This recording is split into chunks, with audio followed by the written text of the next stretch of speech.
بات کریں گے کہ ایسی جھیل کی جس کے اسرار صدیوں سے چھپے ہوئے ہیں، اور یہ ہے جھیل تبریہ، جسے سی آف گلیل بھی کہا جاتا ہے۔ لیکن سوال یہ ہے کہ اسرائیل روزانہ اس جھیل کی خفیہ نگرانی کیوں کر رہا ہے؟ کیا یہ صرف پانی کا ذخیرہ ہے یا اس کے پیچھے کچھ ایسا ہے جو خطے کی سیاست اور طاقت کے توازن کو بدل سکتا ہے؟ کم ہوتی ہوئی پانی کی سطح خطرے کی گھنٹی ہے یا پھر اس کے پیچھے کچھ اور پراسرار راز چھپے ہوئے ہیں؟ پراسرار تعمیرات، خفیہ منصوبے اور چھپے ہوئے جغرافیائی راز، کیا یہ سب صرف قیاس آرائیاں ہیں یا حقیقت ہے؟ جھیل تبریہ کے اسرار، تاریخ، مذہبی حقائق اور خفیہ رازوں پر روشنی ڈالنے کے لیے ہمارے ساتھ اسٹوڈیوز میں موجود ہیں مذہبی اسکالر ڈاکٹر علی وقار قادری صاحب۔ علی صاحب، آپ کو خوش آمدید کہتے ہیں۔ سر، یہ اسرائیل روزانہ جھیل تبریہ کی نگرانی کیوں کر رہا ہے؟ ذرا اس کا پہلے بیک گراؤنڈ آپ بتائیے گا، پھر ہم اس کی طرف آتے ہیں کہ اسرائیل کا اس سے کیا لنک ہے۔ یہ جو جھیل ہے جس کو بحیرہ تبریہ بھی کہتے ہیں، دا سی آف گلیلی بھی کہتے ہیں، یہ اس وقت اسرائیل کے کنٹرول میں ہے، اس سے متصل علاقے کے اندر ہے۔ اس کا جو سرفیس ایریا ہے وہ 166 کلومیٹر اسکوائر کلومیٹر ہے، اور جو اس کی میکسیمم ڈیپتھ ہے وہ 48 میٹرز ہے، اور جو اس کا ہے اپنا کیا کہتے ہیں سمندر کی سطح سے نیچے ہونا، یہ دنیا میں سب سے نچلا سمندر ہے، جو سب سے نچلی سطح پر ہے۔ یعنی عام سطح سمندر جس کو ہم کہتے ہیں نا سی لیول، اس سے 209 یا 210 میٹر یہ ڈاؤن ہے۔ تو یہ جو سائنٹسٹ ہے وہ یہ کہتے ہیں کہ اتنی ڈاؤن سطح پہ سمندر کا سروائیول یہ خود ایک میریکل ہے، اس سے کم نہیں ہے ٹیکنیکلی۔ خیر، اس کا جو ہے مذہبی پس منظر بڑا سٹرونگ ہے۔ اس طرح آپ نے ابھی انٹرو میں فرمایا نا کہ یہ کانسپیرنسیز ہیں یا ایکچولی اس کے اندر کچھ پایا جاتا ہے، نہیں، اس کا مطلب صحیح روایات سے، اور ایکچولی اس کا جو کانٹیکسٹ ہے، مذہبی کانٹیکسٹ، وہ بڑا سٹرونگ ہے۔ اور یہ صرف اسلام تک محدود نہیں ہے، یہودیت، عیسائیت اور اسلام جو تین بڑے مذاہب ہیں، اسلامی مذاہب ہیں، ان تینوں میں ان کی الگ الگ سگنیفیکنس ہے۔ یہودیت میں ان کی سگنیفیکنس یہ ہے کہ یہودیوں کا یہ ماننا ہے کہ جب وہ فلسطین، مصر سے ہجرت کر کے ارض مقدس میں آئے تھے یہاں پر، تو پہلے ان کے دو قبیلے جہاں آباد ہوئے تھے وہ اس نہر کا کنارہ تھا، اس جھیل کے کنارہ تھا۔ اچھا، ٹھیک ہو گیا؟ تو وہ نفتالی اور ایک زولون، دو ان کے قبیلے تھے جو وہاں پر آباد ہوئے تھے، اور یہ دونوں قبیلے اس وقت بھی اسرائیل میں سب سے سٹرونگ ہیں کاسٹ یا اس حیثیت کے۔ پھر اس کے بعد وہ ان کا یہ کانسیپٹ ہے کہ اس کا ارد گرد بابرکت ہے سارا کا سارا، سمجھ آئیے؟ اور وہ اس کو طاقت کے توازن کے حوالے سے دیکھتے ہیں، ٹھیک ہے؟ اچھا، یہ ان کا کانسیپٹ ہے، لیکن میں آپ کو ایک ہسٹوریکل فیکٹ بتاؤں جو میری اپنی اسٹڈی ہے، یعنی کسی کتاب میں نہیں لکھا ہوا۔ یہ جو پورا ایریا ہے نا، فلسطین، غزہ، یہ سارا سی آف گلیلی اور یہ سارا، یہ ایک ایسا ایریا ہے کہ جس کے پاس یہ رہا ہسٹوریکلی، اس کا دنیا پر کنٹرول رہا۔ اچھا، اسلام سے پہلے یہ رومنز کے پاس تھا، اور رومنز کا کنٹرول تھا۔ حضرت عمر کے دور میں رومنز کو حضرت عمر نے گرا دیا اور اسلام کا کنٹرول آ گیا اس علاقے پر۔ اسلام نے پوری دنیا پر کب تک حکومت کی؟ تقریباً 1200 سال۔ اس کے بعد نوآبادیاتی نظام، دوسری جنگ عظیم کے بعد اس کا کنٹرول مسلمانوں سے خلافت عثمانیہ کے خاتمے کے ساتھ نکل گیا اور واپس کسی تیسری قوت کے پاس چلا گیا، اور آج آپ دیکھیں اناؤنسڈ یا ان اناؤنسڈ پوری دنیا پر کنٹرول اسی کا ہے۔ یعنی اس خطے کے اندر کچھ ایسا ہے جو اس کو پا لیتا ہے، وہ پھر دنیا پر راج کرتا ہے۔ اچھا، اب یہ فیکچول بات ہے، یعنی ہسٹری سے بھی اوپر رومن سے بھی اوپر چلے جائیں تو پرشینز کا راج تھا اس وقت، وہ وہاں پر تھے، تو اس طرح کر کے۔ اچھا، اب اس کا یہ ہے یہودیت کے اندر، کرسچنز کے اندر اس کی بڑی امپورٹنس ہے۔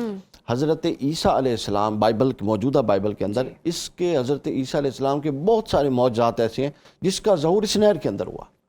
یعنی یہ وہ پانی پر چلنا حضرت عیسیٰ کا ایک معجزہ ہے، بیان کیا جاتا ہے۔ حضرت عیسیٰ جس نہر میں پانی پر چلے وہ یہ والی ہے، اس کے علاوہ نہیں۔ تو یہاں پر وہ نہر تھی اور ادھر حضرت عیسیٰ کے حواری تھے، تو معجزتاً حضرت عیسیٰ پانی پر چل کے گئے تھے، تو وہ یہ والی نہر۔ اس کے بعد دوسرا وہ یہ کہتے ہیں کہ مچھلیوں کا معجزہ حضرت عیسیٰ کا بڑا مشہور ہے، چونکہ آپ کو پتہ ہے حواری اور یہ سارا بنی اسرائیل، ان کی ایکچولی جو انحصار تھا وہ فشنگ پر، ماہی گیری پر تھا۔ تو حضرت عیسیٰ علیہ السلام کی دعا سے ایک ایسا معجزہ برپا ہوا کہ بہت ساری مچھلیاں آئیں اور حواریوں نے پکڑ لی، وہ بھی اسی کے اندر ہوا۔ پھر تیسرا حضرت عیسیٰ کا بائبل کے اندر ایک معجزہ لکھا ہوا ہے کہ حضرت عیسیٰ علیہ السلام نے ایک بہت بڑے سٹارم کو، طوفان کو کنٹرول کیا۔ وہ طوفان سمندری طوفان تھا جو اس سمندر میں آیا ہوا تھا۔ تو لہٰذا عیسائی اس سے متعلق عقیدت رکھتے ہیں، اور کرسچنز کا ایک یہ طریقہ کار ہے ان کے پوپس کا کہ وہ جہاں پر جاتے ہیں اس علاقے میں اگر جائیں تو وہ زیارت کے لیے اس جھیل پہ جاتے ہیں اور وہ اس کو مجرب سمجھتے ہیں کہ جہاں ان کی دعائیں قبول ہوتی ہیں۔ اب آ جائیں اسلام کی طرف۔ صحیح۔ اسلام کا بھی اس کے ساتھ بڑا گہرا اور ثابت شدہ تعلق ہے۔ صحیح مسلم کی ایک حدیث ہے، حضور نبی اکرم صلی اللہ علیہ وسلم نماز پڑھا کے آپ کے چہرے پر مسکراہٹ تھی، آپ نے صحابہ کرام کو فرمایا کہ آج میں تمہیں وہ بات بتاؤں گا جو میں نے اس سے پہلے بتائی، لیکن ابھی میرا ایک صحابی ابو موسیٰ اشعری، حضرت تمیم داری، ابو موسیٰ اشعری تمیم داری، جو نصرانی کرسچن سے مسلمان ہوئے، انہوں نے بھی یہ بات سنائی جبکہ مجھے تو اللہ نے بتائی کہ میں تمہیں بتا بیٹھا تھا۔ اب تصدیق کے طور پہ وہ بات بتانے والا، بات بڑی زبردست ہے۔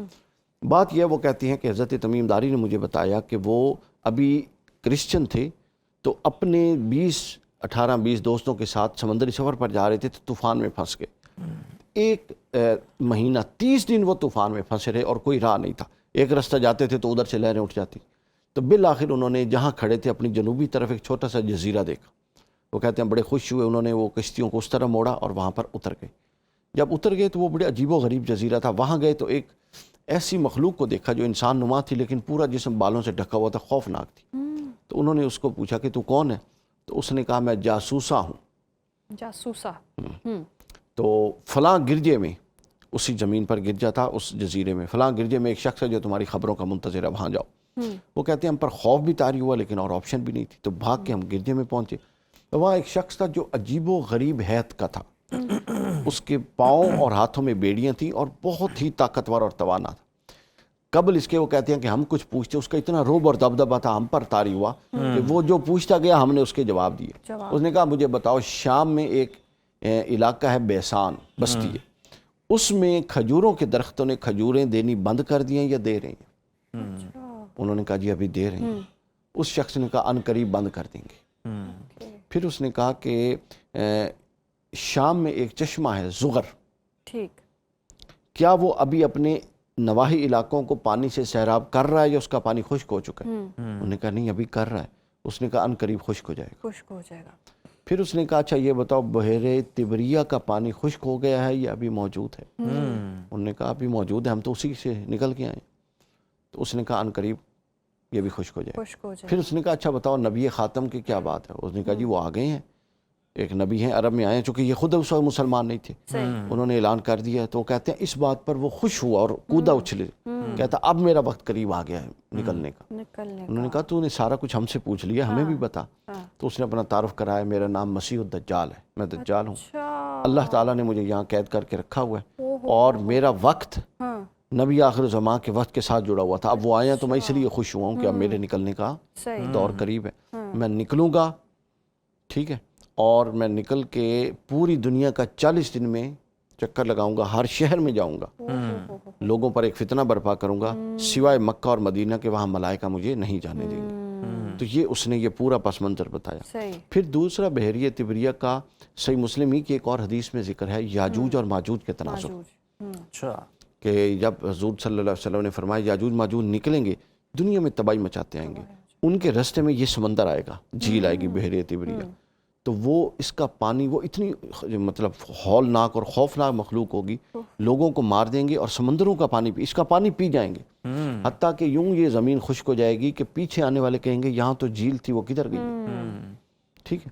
تو یعنی دوسرا اس تناظر میں ذکر، تو لہٰذا اس کے جتنے بھی ذکر پائے جاتے ہیں اسلامی کانٹیکسٹ میں، اس کا تعلق آخرت کے ساتھ، وقوع قیامت کے ساتھ، خروج دجال کے ساتھ، خروج یاجوج ماجوج کے ساتھ، اور اس نوعیت کی دیگر چیزوں کے ساتھ اس کا تعلق موجود ہے۔ تو یہی وجہ ہے کہ پانی میں اب کمی ہو رہی ہے اور دجال اس کے خشک ہونے کا انتظار کر رہا ہے۔ ہاں، اب یہ ایک ہے کہ وہ اس کے خشک ہونے کا انتظار کر رہا ہے، لیکن دجال کو چونکہ اپنا جس طرح ہم منتظر ہیں امام مہدی کے، یہود منتظر ہیں دجال کے، وہ اس کو مسیح الدجال کہتے ہیں، جس طرح ہمارے مسیح امام مہدی ہیں، ان کے مسیح دجال ہیں۔ تو وہ کہتے ہیں کہ جیسے ہی یہ زمین خشک ہوگی، اب یہ یہودیت کا ایک متفقہ عقیدہ ہے، غور سے سنیے، وہ کہتے ہیں کہ اس نہر کی خشکی زمین کا توازن بدل دے گی اور وہ سارا کا سارا ہمارے ہاتھ میں آ جائے گا۔ تو لہٰذا انہوں نے اس کے اندر ریڈارز لگائے ہوئے ہیں، اس کو مانیٹر کر رہے ہیں، اس کے پانی کو آہستہ آہستہ وہاں سے خود بھی آرٹیفیشلی بھی نکال رہے ہیں، اور ویسے بھی تبھی اسرائیل اور ویسے بھی پانی کی سطح کم ہو رہی ہے۔ تو اور اس کے اندر انہوں نے واٹر مانیٹرنگ سیلز بہت بنکرز بنائے ہوئے ہیں جدید ریسرچز یہ بتاتے ہیں، چونکہ وہ اس کی ساری چیزوں کو آبزرو کر رہے ہیں، چونکہ وہ ہمارے طرح جذباتی قوم نہیں ہے نا جی، وہ ٹیکنیکلی بھی کھیلتے ہیں اور مذہبی طور پہ تو وہ کھیل ہی رہے ہیں، تو لہٰذا اس طرح ان کا ایک کانسیپٹ یہ ہے کہ زمین کا توازن بدلے گا جب یہ نہر خشک ہوگی، اور زمین کی قوتیں ایسے چند ہاتھوں میں آئیں گی جن کا ان کا خیال ہے کہ وہ ہم ہی لوگ ہیں، اس لیے وہ اس کے منتظر۔ اچھا وقار صاحب، جس طرح سے آپ نے بتایا کہ حضرت عیسیٰ سے متعلق کیا لنک ہے اس جھیل کا، اور جو واقعات رونما ہوئے ہیں یہاں پر، یہ بھی کہا جاتا ہے کہ حضرت عیسیٰ علیہ السلام دجال کا آخری تعاقب بھی یہی کریں گے، اسی علاقے میں کریں گے؟ یہ بالکل موجود ہے۔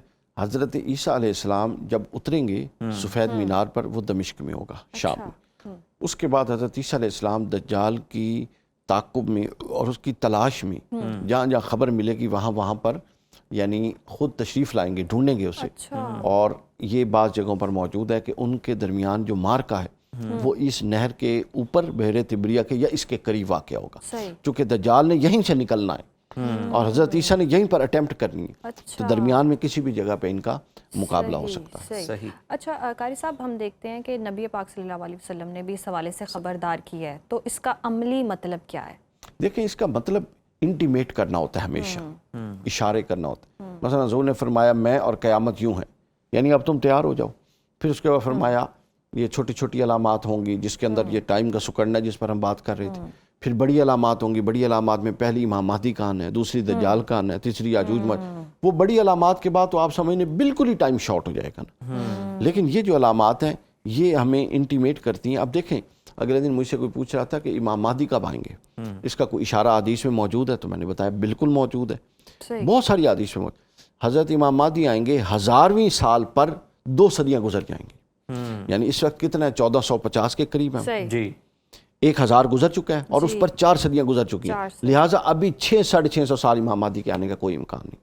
امام مہدی آئیں گے جب 2000 ہجری چڑھ جائے گا اور اوپر 2 صدیاں گزر جائیں گی، یعنی 2200 اور 2300 کے درمیانی عرصے میں اگر آنا مقصود ہو تو اس وقت آئیں گے، ورنہ پھر 1000 سال گزرے گا، پھر 2300 3300 3200 اور اس کے درمیان آئیں گے اور آنا ہوا نہیں تو پھر 1000 سال گزرے گا۔ تو حدیث ہمیں یہ صراح سے بتاتی ہیں کہ 1000ویں پر 2 صدیوں کے اضافے کے بعد امام مہدی آئیں۔